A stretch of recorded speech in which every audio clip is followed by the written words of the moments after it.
This is CBC Nova Scotia News. Tonight, Doctor Dilemma. Nova Scotia is pursuing more family physicians, but not all want to stick to primary care. Bleak future. Scientists warn the downward spiral for Atlantic cod continues in the Gulf of St. Lawrence. And rebuilding one day at a time. Those affected by the wildfires reflect on 1 year later. Periods of rain, risk of thunderstorms ending overnight, then slowly clearing through Wednesday. Your full forecast is coming up. Good evening. There are 158,000 people on Nova Scotia's wait list for a primary care provider. That is 16% of the population, an all-time high. The province is trying to recruit doctors to meet the growing demand and is optimistic about attracting doctors from the United Kingdom, Australia, and the United States. But another challenge is starting to emerge. More doctors trained to do family medicine don't want to work solely in a clinic. Michael Gorman explains. Dr. Rebecca Visser can pinpoint the time when it became clear to her that she wanted to focus on family medicine. She was in her first year of medical school and doing an elective at the Family Medicine Clinic in Spryfield, where she's now a resident. And I loved it. And I knew kind of shortly after that everything else I was learning about, every other clinical experience, I often found myself comparing it back to that family medicine elective. Dr. Adrienne Borey came to a similar realization during her third year of med school when she was assigned a roster of patients for the first time. And that responsibility was really exciting. I felt I could go an entire day working, and even at the end of the day, I couldn't wait to see the next patient. With the province's Need a Family Practice Registry showing no signs of shrinking, Nova Scotia can use all the Adrienne Boreys and Rebecca Vissers it can get. But along with competition from other areas, there's another challenge emerging when it comes to recruiting family doctors. A recent report from the Canadian Institute for Health Information says a growing number of family doctors are choosing to focus on areas other than primary care. That includes focuses such as emergency medicine, palliative care, psychiatry, and general surgery. Research shows that shift is motivated by a variety of factors, such as a desire for less administrative burden, the opportunity to make more money, and improved life-work balance. The province's health minister says family doctors working in other disciplines help the overall system. She says some services, such as rural emergency departments, would not be able to function without the help of family doctors. So you can imagine, addictions and mental health, a family practice physician that's contributing in that way is essential for us in terms of delivery model. Thompson says the province is doing what it can on recruitment and has created more pathways to care in the meantime through expanded virtual care and a variety of primary care clinics. As for Borey and Visser, while both look forward to completing their residency and beginning careers in family medicine, they're also looking to do it with an approach that includes variety.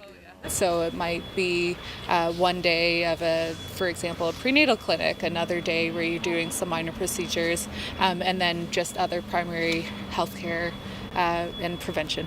Michael Gorman, CBC News, Halifax. Cod in the southern Gulf of St. Lawrence remain in dire jeopardy. That's according to the latest stock assessment released by the Canadian government. Scientists believe it's the huge herds of gray seals that are preventing any recovery for the species. Paul Withers reports. 5 years ago, Fisheries and Oceans Canada issued a warning that extinction of this species in the Gulf was not just possible, it was probable. The first assessment since then has now been released. We are not seeing any recovery of the spawning stock biomass of that stock.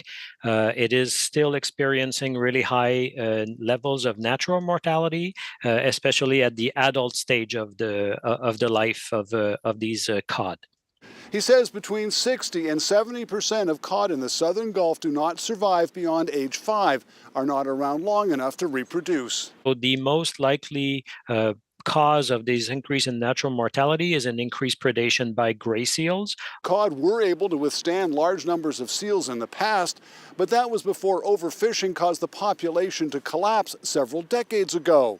Seals are now preventing a recovery, even though recent surveys detected increased numbers of young cod. We are seeing influxes of new fish that essentially die off before they reach their teenage years or their adult years. So it's very much that the cod population is at a low level, and the seal predation is at a high level, and they're unable to get out of that situation. Even with no fishing, long-term projections indicate cod in the southern Gulf will be on their way to commercial extinction within a matter of decades.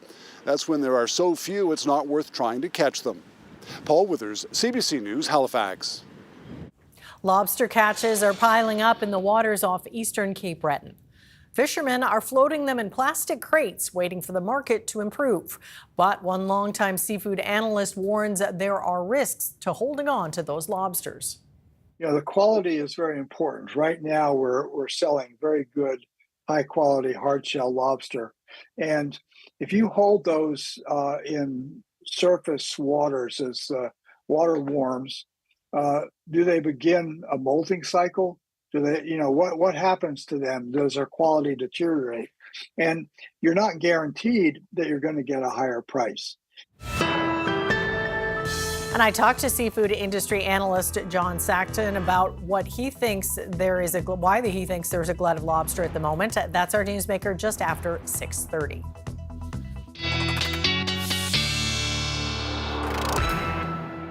All right, Ryan, we needed the rain, and there it was. Yeah, for sure. And some folks getting more than others, no question about that. Let's make sure we got the mic on. There we go. Always helpful to have the mic on. Yes, Amy, some folks more than others for sure. South Shore, up into the Halifax area, kind of a widespread 20, 30, 40, even a couple of pockets near 50 millimeters, especially down near Port Mouton. Not as much in the valley, 5 to 10 millimeters there, and kind of a widespread 10, 20 millimeters across the North Shore and towards the Eastern Shore as well, where the rain is still adding up. But all this to say, of course, 1 year ago, this fire danger map looked much different. Well, you can see it is all in blue. That is low fire danger for tomorrow. And so after the rain, no matter how much we got today, we can all breathe a little easier here over the next couple of days. And there's the rain, which is going to work its way across or out of the eastern mainland and into Cape Breton. A pretty wet evening and into the overnight for you folks, with some lingering showers in behind for the mainland. But generally, we are looking at a clearing trend here as we walk through tonight and in through Wednesday. So there's 6 a.m., the rain gone. Still some lingering light showers and drizzle tomorrow morning. It's going to be kind of a slow start to the day. Low-level clouds, some fog patches, but we will clear out into the afternoon, becoming a mix of sun and cloud, just an isolated chance of a pop-up shower into the afternoon. Now, as we look into Thursday, sunny start, building clouds, a few showers rolling in for Thursday afternoon, and another chance for some isolated showers Friday. Now, the weekend setup is an interesting one. Area of high pressure trying to move into the region with an offshore low also trying to move in. Which one will be successful? That will be the key and the big focus in our 7-day forecast. And we'll dive into that coming up in just a few minutes. Yes, the ever famous interesting setup from Ryan Snoddon. Definitely. All right, thanks, Ryan. Well, CBRM's mayor and council are calling on the premier to reverse a decision by the Department of Justice to no longer pay RCMP to patrol main highways in the municipality. Today's council meeting became heated at times as councillors lashed out at the province and local PC MLAs. The CBC's Kyle Moore has that story. For more than 2 decades, the RCMP has policed 100 series highways in Cape Breton. But that will soon change after Nova Scotia's Department of Justice said they'll no longer pay the bill. It doesn't make any sense that they can go against their own legislation and then put their services onto the municipal bill. It is absolutely absurd. It's wrong. And if we don't take a stand for it, it's going to continue to happen to other municipalities. According to McDougall, it would cost the CBRM nearly $1 million to take over the province's highways, a cost she says the municipality can't afford. At a council meeting today, there was anger and frustration. Not only is it disrespectful to residents, a complete disregard of commitment to the CBRM through written legislation, and obviously a complete disregard for the safety of the residents that live here. And shame on the MLAs because they drive these same roads. Councillor Steve Gillespie used foul language to describe the lack of action from local PC MLAs. He later apologized. One of those MLAs, John White, says he's not surprised by the comments. In my opinion, it comes from a lot of division-style politics. The mayor has been no fan of the provincial government at all. The Department of Justice says the Police Act is clear and that municipalities are responsible for policing the area within their boundaries at their own expense. What changed is a year and 2 months ago, Cape Breton Regional Police unilaterally canceled the MOU that they had with Cape Breton Regional Municipality without notifying the Department of Justice that they were doing that. Councillor Elda McDonald wants the Premier to meet with the Mayor and Council before the deadline. If that doesn't happen, it will not happen for one reason, because the Premier is not interested in this municipality and this issue. The Premier's office declined to comment today. The department says CBRM needs to find a solution and get approval from the Justice Minister by August 30th. Kyle Moore, CBC News, Sydney. A Nova Scotia group advocating for cheaper home energy costs is recommending sweeping discounts for lower-income earners. The Nova Scotia Energy Poverty Task Force is urging the province to fund a program that would give low-income households a 50% cut in home heating fuel and electricity. The author of the report has designed energy rebate programs in the U.S. and Canada for 40 years. He says in all those years, he's never seen an energy affordability situation as bad as the one right now in Nova Scotia. The big thing about the 50% discount is that it's targeted toward need. So as your bills go up, your discount will go, the dollar of discount will go up as well. The report says if 70% of those eligible households were given the discount, it would cost the province $46 million each year. It also recommends Nova Scotia Power forgive the money it's owed from delinquent ratepayers. A family-owned Nova Scotia business that operates many seniors facilities is making a significant donation to 3 universities. Shanex is making a total investment of $3.5 million to Dalhousie, the University of New Brunswick, and Mount St. Vincent University. The investments will be centered around using artificial intelligence and using other technologies to inform decision-making and policy planning. Dalhousie is receiving the biggest chunk of the money at $2 million. These investments and true partnership with the universities will help ensure we are creating the best conditions to support our society's understanding and ability to support healthy aging. The last 20 years. Shannon says his company hopes their partnership with the universities will help lead to improvements on things like innovations for nutrition for seniors and to find strategies to improve the overall wellness and quality of work life for long-term care staff. The association that represents companies involved in tidal power in Nova Scotia wants the federal and provincial governments to make it easier for those groups to run tests in the Bay of Fundy. The executive director of Marine Renewables Canada told a legislature committee this afternoon that the way things are now makes it hard on companies looking to test their devices. Nova Scotia really is still, I think, viewed as one of the major global players in tidal in terms of, where the market is, where we should go. And I really think that that's why these next, few months, this next phase is just so critical, because I think we could really realize the potential if we get it right. Oberman says a recent report prepared for the Federal Department of Fisheries and Oceans suggests ways to streamline the process while protecting fish and other marine life. She says it's up to officials to work with the industry to make it a reality, but it needs to happen soon.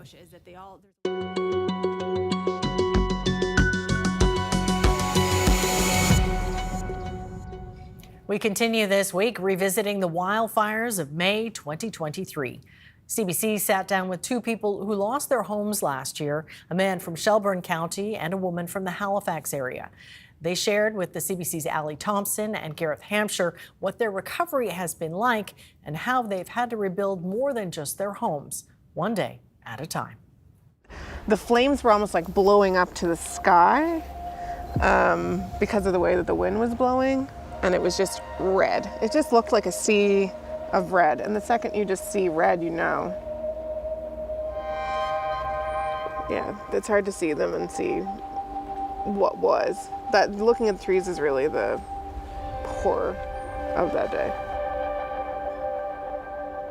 It's not as easy as people think. It's not greener on the other side. I'll tell you that right now, because I know everybody that day that experienced this, whether they had to come back to this subdivision once it reopened again, or they're moving back in now, I know that we are all struggling to process this a year later.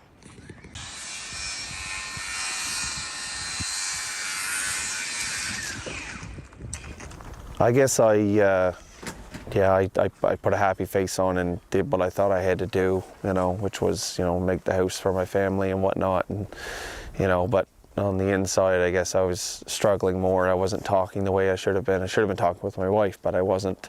And not even realizing that I was going down a fairly dark hole, when I hit rock bottom and, everything escalated to that point. And then I realized I had to change, for my family, for myself. Through all this, we all just did what we had to do. I started packing up, and I went out and FaceTimed my friends, and I said, look at the sky, it's so red and it's so smoky, I have to go back inside. And all of a sudden, when I was packing in my closet, I could hear a water bomber, and that's still like the biggest thing that I think probably saved me getting out of my house that day before things happened. It sounded like a bomb in my closet, and I thought, that's close. 5 minutes after I left my driveway, my alarm said that my house was on fire. I stood at the top of my driveway, and there was nothing I could do. And it was pretty helpless, very helpless feeling. At that time, I had to push that aside, right? And because there was other places that, could be saved. So, our fire department and our chief did just an unbelievable job at directing everybody where they need to go. And as a fire department, you had to pick and choose. We saved what we could. Unfortunately, my house just wasn't one that we could. I was stuck in traffic on Sylvania because we all were. We were trying to get out. No one was moving. It was still. I got a notification on my phone. It said fire detected in your home. It said that the windows had shattered. So it just the trauma of leaving the house alone, let alone losing the house, and then finding out that we lost the house too. Like, I can't even describe. My people say they called me that day. I don't remember them calling me as I was sitting in traffic saying, like, sobbing, screaming, saying, my house is gone. We can't get out. We went to Fall River. My brother lives in Fall River. I went straight to his house, and my brother said, I don't think we can stay here either. I think we need to go, because there was a fire in Fall River.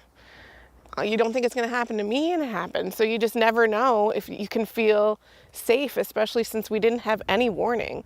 Everything, all those emotions come back. You remember things that were said on the radio, and drive by that place and you see, the bridge is gone, and the other houses, and hearing everybody's stories that, what everybody's going through, trying to rebuild. I dealt with things in a way that was very unhealthy, and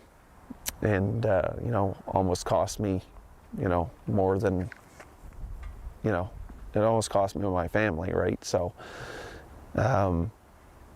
my two girls and my wife is what kept me, is what's keeping me going now.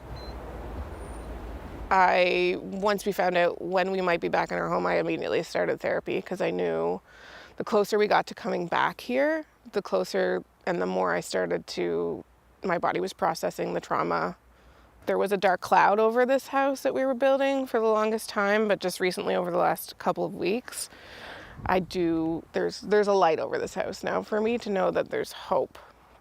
People think it's so wonderful you're getting a new house, like, out of this. And I don't think they realize when I come back, I'm coming back to everything that happened that day, and I'm coming back to not having my home or my things that were really near and dear to me and our family.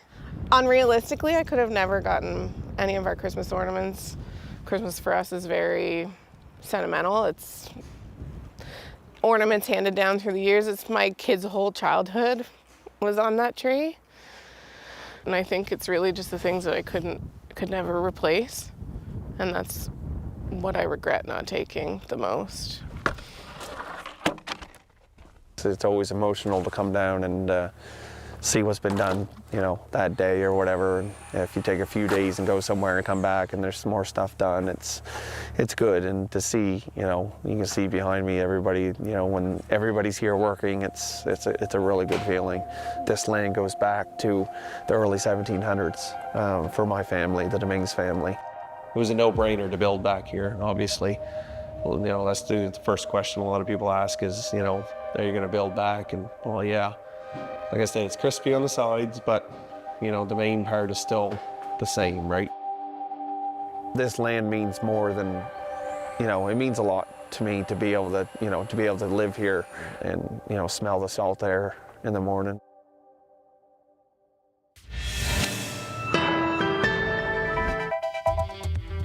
Coming up, closing arguments began today at Donald Trump's hush money trial.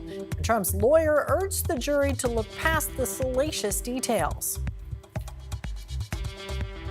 And there are new reports tonight that Israel has presented negotiators with a new proposal to get hostages freed in Gaza. The lilacs getting a good drink from today's rain. Brian is up next with his forecast. We're back after this.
Boy, oh boy, that rain was coming down pretty hard at times. Yeah, especially along the Atlantic coastline where, as I mentioned off the top of the show, we did have pockets of 30, 40, even 50 millimeters locally. Unfortunately, not as much. The valley really needs the rain. As I said earlier, only 5 to 10 millimeters there, unfortunately, but kind of a widespread amounts, pretty close to 10 for most areas. And again, the Atlantic coastline kind of bearing the brunt. And this is where we're looking at some of those steadier rains right now in places like Sherbrooke. And you can see Nova Scotia webcam shot here just seconds ago. And yeah, it's definitely pretty wet evening there right now in Sherbrooke and along the eastern shore. Temperatures right around 12 degrees with that rain coming down. And we'll show you the temps and then we'll get to the radar just to show you where that line is right now. So temperatures, yeah, you can see the Atlantic coastline anywhere between 11 and 14. Milder, 15, 16, 17, even 18 in Greenwood right now as things start to clear out a little bit there. You can see the winds in from the south, and they have been breezy today. That was a big component, no question. We had some gusts, widespread gusts, 50, 60, but even some gusts close to 70 in places like Caribou Point and Beaver Island there at 74. Grand Etang still gusting to 85 at last check. And as we show you that radar, so there again, rolling through Sherbrooke and Guysborough County as we speak. And this heavy line is now going to be pushing its way in and across Cape Breton for tonight. Already some rain ahead of it, but that line is going to be really making for a damp evening. Lighter rains and scattered showers further to the west, and then really starting to dry out here down through the Gulf of Maine. And then we're looking at this lingering trough here, which will continue to bring at least some unsettled weather with the chances for showers as we roll through the next couple of days. And you can see the cool pocket here settling into the Great Lakes, and we will tap into that with a little bit cooler stretch shaping up. And boy, you can see the heat off to the U.S. South. Orlando at 33, New Orleans at 34, 39 in Phoenix. So the heat is building off to the south, no question about that. Temperatures tonight ranging from around 10 to 14, 15 degrees. It's going to be quite mild tonight. That southerly flow with ocean temperatures, obviously. We are going to be seeing fog is going to be a big story as we roll through the overnight into tomorrow morning. You can see that rain clearing out by midnight. Lingering shower chances and light shower drizzle opportunities for tomorrow morning, but generally low-level cloud and fog is going to be the name of the game to start the day. By lunchtime, we'll really start to clear out. Likely latest to clear out will be the eastern shore, but even you folks likely getting into some sunny periods into the afternoon. And we are looking at a fine afternoon shaping up indeed. Note the temps cooler along that Atlantic coastline, but we'll climb into the high teens, low 20s for many tomorrow. Hot spot likely Antigonish back into the Pictou County area. This spot here, 24, maybe 25 degrees. Halifax area ranging from 16 along the coast. Looks like the peninsula will be around 20 and into the low 20s inland. And then as we back into the valley, you can see temperatures anywhere from 21 to 23. We'll be seeing again some cooler temps right along the Atlantic coastline from Yarmouth back down through the South Shore. Now for Thursday, looking at, note the winds here, in from the east to northeast. So that's going to keep temps in the low to mid-teens from Cape Breton back into the Northumberland shore. And then the mildest temperatures on Thursday here will be into the southwest. This is where we'll also have a little more in the way of sun, but then also the opportunity for some of those showers popping up into the afternoon right here. And you can see that. So we'll be keeping an eye on that situation. Shower chances for Thursday night into early Friday, and then it looks like we'll clear again with just an isolated opportunity for Friday afternoon.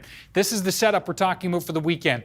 The American model is taking this low and bringing it right in, but it's on an island, the only one with that idea. The Canadian model guidance, European model guidance, taking this ridge and settling it in and keeping us dry this weekend, though that low close enough to at least throw a little more cloud cover into the mix, especially for Sunday. That's kind of where I'm edging right now with the forecast.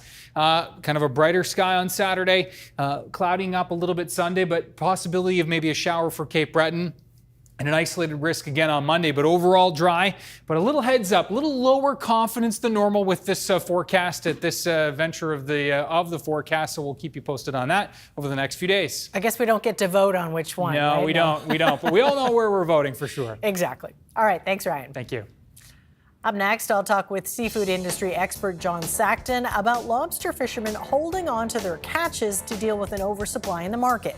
That's our newsmaker. Stay with us. You're watching CBC Nova Scotia News.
There is an oversupply of lobster right now, so many that seafood buyers and processors in eastern Cape Breton are running out of places to store them. And that has some in the industry worried the surplus of lobsters is driving down the price. And to talk about this, we've reached John Snoddon, a veteran seafood industry analyst who has seen many cycles in the lobster business. So first off, can you talk about what you think is behind this oversupply of lobster right now? Yes, Amy, I'd be glad to. This is typically what happens at this time of year.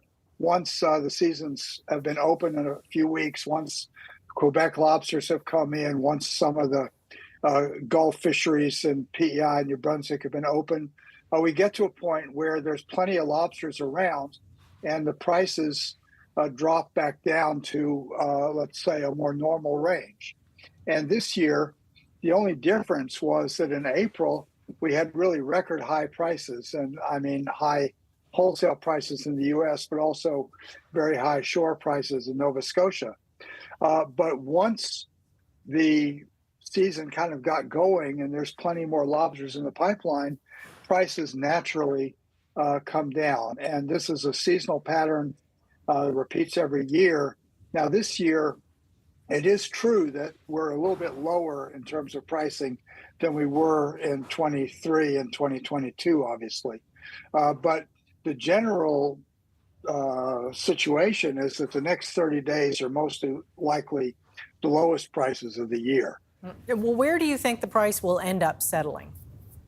Oh, I can't predict that, but the live lobster price is really governed by three things. Let's say the strength of the buying in China, strength of the buying in the U.S., and especially in the summer, the tourist season, and the strength of the demand for the packers who produce frozen lobster tails and meat. And right now, the Chinese were really scared off of buying lobster with the high prices in the spring. But in March, they were way, way behind the volume that they usually take from Canada. In April, it improved considerably, and it's likely to improve in May. So I don't think there's anything disastrous going on with the Chinese market. Has the local industry become too dependent on China, do you think? Well, I don't think you can say too dependent. We're 100% dependent on China for the valuation of lobster these days, because you have to remember that over all this period of years, as the lobster landings in Canada overall have increased, especially in the spring, it's been China that it's been the demand in China that has been supporting the price. I mean, one thing you have to remember is that in southwestern Nova, catches are actually going down quite substantially. So right now, all of the increase that we've seen in Canadian lobster is in the May-June season.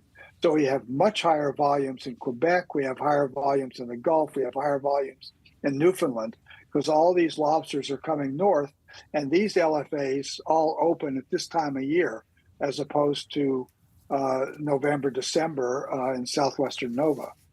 So we're seeing a flood of lobsters in the spring, and that's affecting the market demand.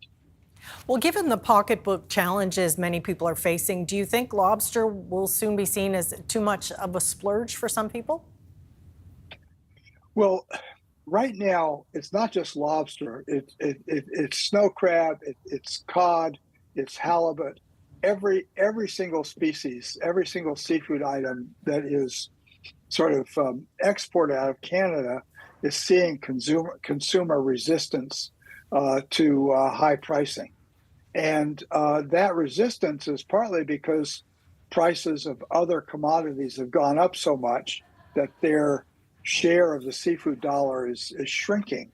And also they've been able to buy other things. Seafood is not the value or the must-have purchase that it used to be. And we're in a period of adjustment. There's just no question about that. Well, what are the risks of holding on to live lobster rather than selling them in the current market? Well, in my view, the key risk of holding lobster is whether you have an impact on the quality of the lobster. And so, you know, the quality is very important. Right now, we're selling very good, high-quality hard-shell lobster. And if you hold those in surface waters as the water warms, do they begin a molting cycle? Do they, you know, what happens to them? Does their quality deteriorate? And you're not guaranteed that you're going to get a higher price. Now, typically, pounding some lobsters can help a little bit, but only on the margins. You still need cash flow, and I don't think that it's a magic bullet that's going to lead to a much higher price later in the spring or summer. All right. Well, thank you for walking us through it. We do appreciate it. You're very welcome.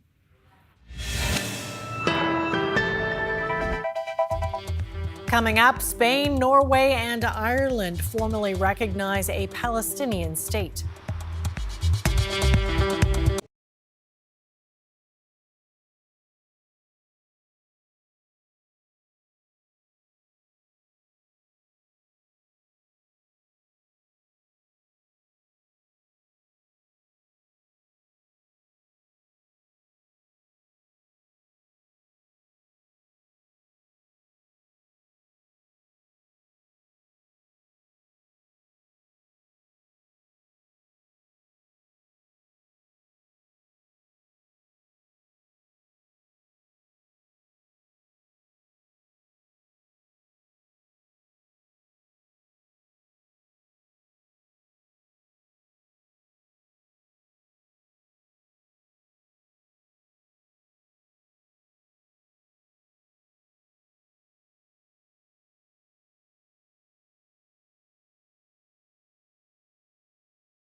Welcome back. Closing arguments began today at Donald Trump's hush money trial.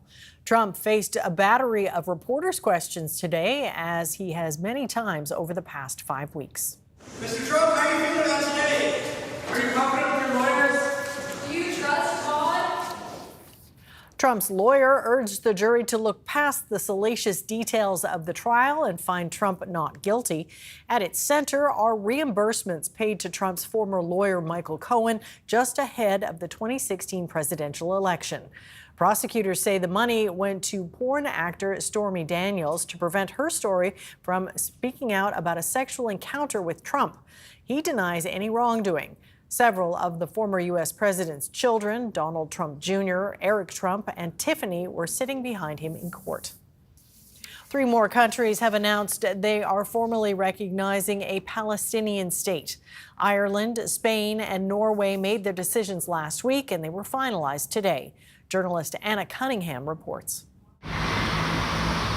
In Dublin, Madrid and Oslo, that's where the formalities were done today, with each parliament officially recognising a Palestinian state. The Spanish Prime Minister Pedro Sanchez did address his nation earlier today. He said it was an essential step towards a lasting peace. The state of Palestine must be viable, with the West Bank and Gaza connected by a corridor, and with East Jerusalem as its capital, and must be unified under the legitimate government of the Palestine National Authority. In Dublin, the Palestinian flag was flown outside Parliament there, and Ireland's Prime Minister Simon Harris told his parliamentarians that there is an onus, he said, on every country and the EU to use every lever at our disposal to bring about a ceasefire in Gaza. In Norway, which is not an EU member country but did join this coordinated move today, it was described as being a special day. Now, the move has infuriated Israel. It sees it as a widening rift with the EU bloc. The Prime Minister Benjamin Netanyahu already describing this move as recognising terrorism, and he has recalled his ambassadors from the 3 nations involved. Certainly there are rumblings of a division within the EU's 27 member states. Some do already recognise Palestine, but they did that before they joined the EU. But if you take a look at the larger nations such as France and Germany, for now they've said it's not the right time. But interestingly, in the French Parliament earlier today, there was an opposition MP who raised a Palestinian flag, and that resulted in the session being suspended. As for here in the UK, well, Gaza is a focus ahead of a general election, but certainly no decisions will get made. Parliament here remains closed before the country goes to the polls. Anna Cunningham for CBC News, London. There are reports that Israel has presented negotiators with a new proposal to get hostages freed in Gaza. This comes as the Hamas-run health ministry says at least 37 people were killed and dozens wounded in new Israeli airstrikes near Rafah. Israel is continuing its military investigation into widely condemned strikes in the area over the weekend. Journalist Sarah Coates has the latest. As international condemnation mounts over Sunday's strike on an area in Rafah which killed some 45 internally displaced Palestinians. The Israeli military has now released the initial findings of its probe into the incident. We heard from the IDF spokesperson Daniel Hagari. He says that the military fired 2 fairly small munitions at 2 senior Hamas operatives who were working in that area, claiming that these 2 bombs that were actually fired by the Israeli military were too small to start such a large blaze. But certainly this contradicts claims to what we are hearing on the ground from Palestinians and also videos that have been circulating. Our investigation seeks to determine what may have caused such a large fire to ignite. We are looking into all possibilities, including the option that weapons stored in a compound next to our target, which we did not know of, may have ignited as a result of the strike. This comes amid fresh reports that Israel has given key mediators, Egypt, Qatar and the Americans, a fresh proposal and that it may be willing to compromise on the number of live hostages to be released and also on Hamas's demand for a period of sustained calm. So certainly this is something we will be watching over the next week or so, amid reports that these hostage and ceasefire talks may once again resume. In Tel Aviv, Sarah Coates reporting for CBC News. Pope Francis has apologized for using derogatory language about gay men. The Vatican released a statement saying he didn't mean to offend anyone. At a recent conference, the Pope reportedly said gay men shouldn't be allowed to enter the priesthood, and he used a highly offensive Italian slang term referring to gay men and gay male culture. It was a private meeting, but his comment has been widely reported. It surprised many people because he has often spoken about the need to be respectful. The Pope recently said priests should be allowed to bless same-sex couples in certain circumstances. Also, when asked about homosexuality early in his papacy, he responded by saying, quote, "Who am I to judge?" Canada's new national pharmacare program will cover the cost of diabetes and contraceptive medications. But just how soon will it start covering the costs? Marina von Stackelberg has an update. There's your pump. You got tiger stickers? That insulin pump is life-changing for 3-year-old Rosemary McMillan. It allows the toddler to receive insulin for her diabetes directly. A new public program in New Brunswick helps pay for it. It's something her family couldn't afford until now, since their private health insurance wouldn't fully cover it. Every year we have to do hours of paperwork to prove financially if she deserves to live for free. New legislation is in the works to lay the groundwork for a public pharmacare system. To start, Ottawa will cover the cost of diabetes medications and devices and contraceptives. It's something the NDP has pushed for as part of its deal to support the Liberal government. Instead of having the patchwork, which covers some and not others, this is a universal program. It's going to cover everybody.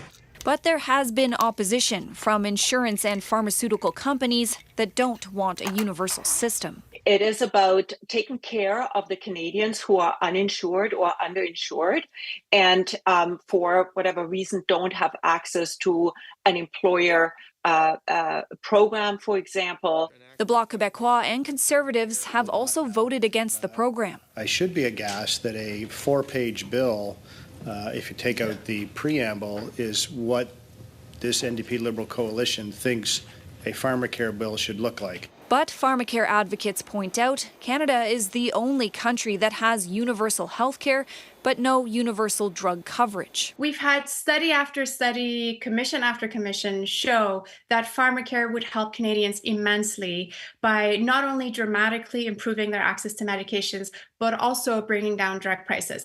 The legislation is expected to pass a final vote in the House of Commons before heading to the Senate. Canada's health minister says he's confident pharmacare will become law before Parliament breaks for the summer. I've been talking to many senators, asking them for an expeditious process.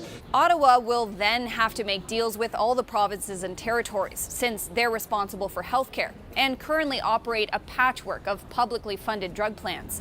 The NDP says it's hopeful Canada's national pharmacare plan could start covering Canadians as early as this fall.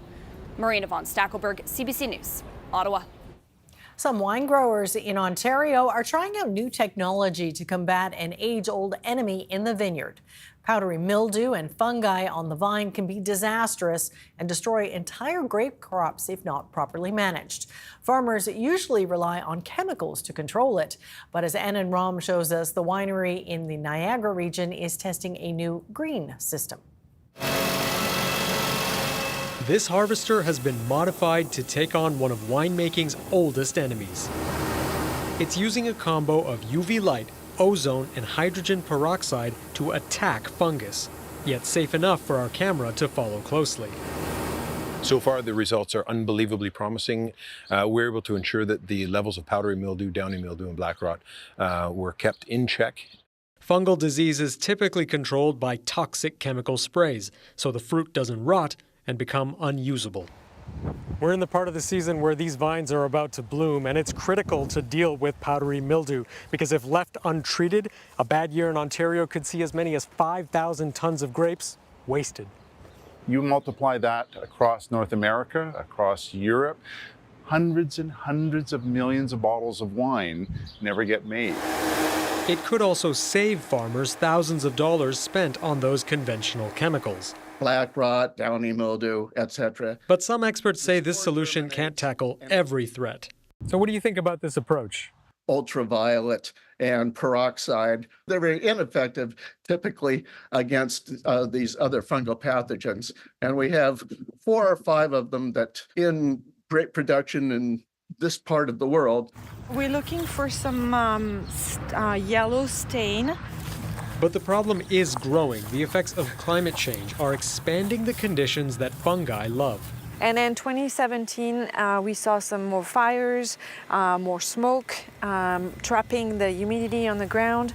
And that was one of the main reasons we had an outburst of powdery mildew.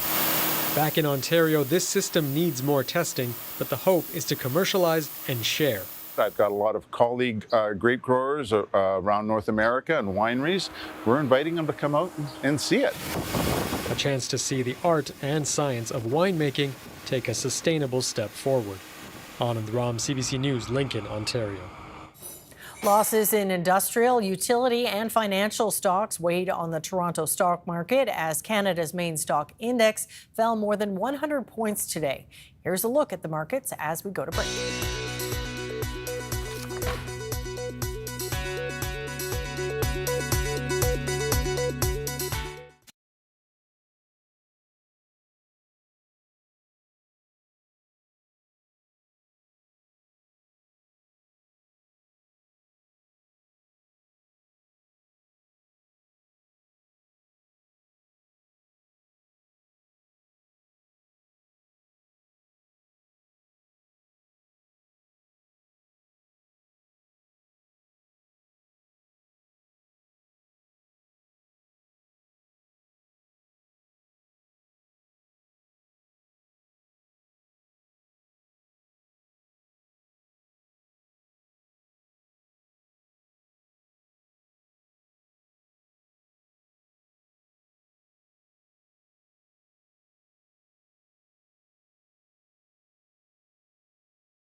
Well, it's so nice of you to time the rain, which we obviously needed, to a Tuesday. Yeah. Rainy Tuesday's not the same as a rainy Saturday or Sunday. They're very different They feel, are. right? And it will allow us, I think, to take a nice big deep breath, relieve a little bit of anxiety with the anniversary, of course, of the wildfires, and enjoy this nicer stretch which is shaping up. Still some shower chances over the coming days, but nothing like today. Let's have a look at our viewer picture of the day, and this one times out kind of nicely with the weather that was today from Inverness, and yeah. Ah, yes, very gray and misty. Nice. Little fog in the mix. Looks almost like a black and white photo. It does. Francis McDonald, thank you for sharing this. At Photo Cape Breton on Twitter, X, and Francis always sharing pictures, and appreciate that.